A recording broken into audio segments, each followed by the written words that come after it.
हम गायक राजकुमार सा समस्त मिथिलावासी के जेवीएल म्यूजिक के माध्यम से महा छठ पर्व के शुभ अवसर पर भजन सुनावा जा रहा छी। आशा नहीं विश्वास है अहाँ सब प्यार दुलार आशीर्वाद जरूर देवे।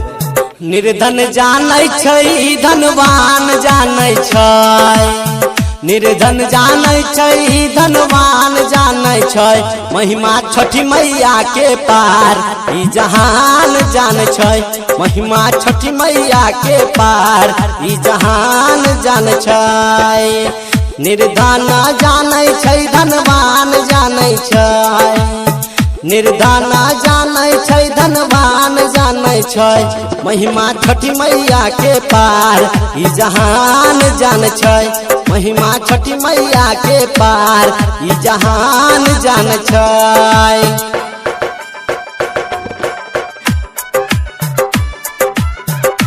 आप सुन रहे हैं जेवीएल म्यूजिक की शानदार प्रस्तुति।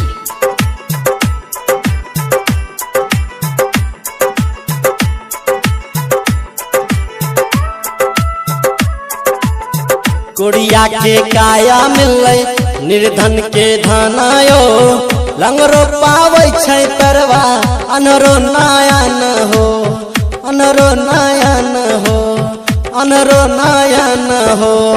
कोड़िया के काया मिलै निर्धन के धनायो, लंगरो पावै छै परवा अनरो नयन हो। बाजिन पबले छै संतान जानै छै, बाजिन पबले छै संतान जानै छै, महिमा छठी मैया के पार ई जहान जानै छै, महिमा छठी मैया के पार ई जहान जानै छै।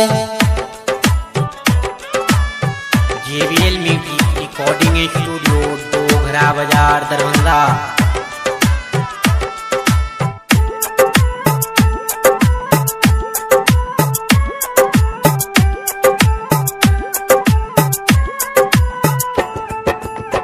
तर गेलै द्रौपदी तर गेलै शुभ कन्यायो, पबलै सब सुख मुक्ति पबलै नव कन्यायो, पबलै नव कन्यायो, पबलै नव कन्यायो।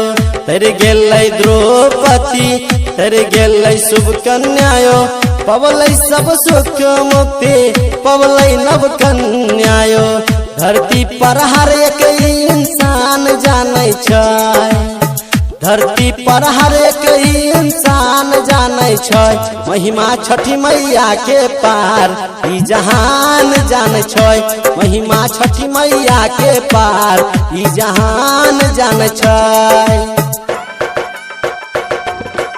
डीजे महालक्ष्मी बसंत बसंत।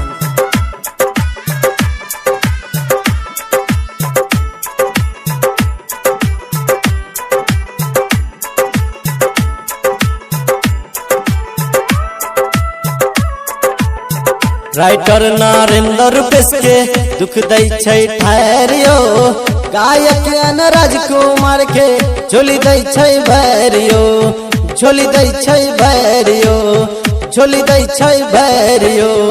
गोविंद पंकज चंदन के दुख दै छै ठहरियो, गायक राजकुमार के झोली दै छै भैरियो। ज्ञानी त ज्ञानियो अनजान जानै छै, ज्ञानी त ज्ञानियो अनजान जानै छै, महिमा छठी मैया के पार ई जहान जानै छै, महिमा छठी मैया के पार ई जहान जानै छै। निर्धन जानै छै धनवान जानै छै, निर्धन जानै छै धनवान जानै छै, महिमा छठी मैया के पार ई जहान जानै छै, महिमा छठी मैया के पार ई जहान जानै छै, महिमा छठी मैया के पार ई जहान जानै छै, महिमा छठी मैया के पार ई जहान जानै छै। JVL music recording studio Doghra बाजार दरभंगा।